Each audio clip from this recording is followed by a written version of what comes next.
أعزائي المشاهدين، في هذا الفيديو سنشارك معكم موعد مباريات المنتخب اليمني القادمة في تصفيات كأس العالم المرحلة الثانية.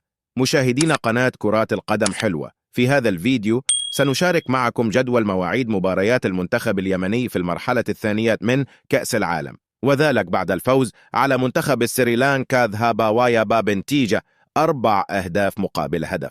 وبعد هذا الفوز تأهل المنتخب اليمني للمرحلة الثانية من تصفيات كأس العالم، ووضع المنتخب اليمني في مجموعة تضم منتخب الإمارات ومنتخب البحرين والمنتخب النيبالي. وسوف يكون جدول مباريات المنتخب اليمني على النحو الآتي، وسوف تكون مباريات على مرحلتين، مرحلة ومرحلة الأياب، أو جدول المباريات: مرحلة الذهاب كالاتي: اليمن ضد البحرين تاريخ 16/11/23، اليمن ضد نيبال التاريخ 21/11/2023، اليمن ضد الإمارات التاريخ 21/3/2024. ومباريات الأياب على النحو الآتي: اليمن ضد الإمارات تاريخ 26/3/2024، اليمن ضد البحرين تاريخ 6/6/2024، اليمن ضد النيبال التاريخ 11/6/2024. في نهاية الفيديو، أحبائي المشاهدين، لا تنسوا دعم الفيديو بالضغط على زر الإعجاب والاشتراك في القناة مع الجرس.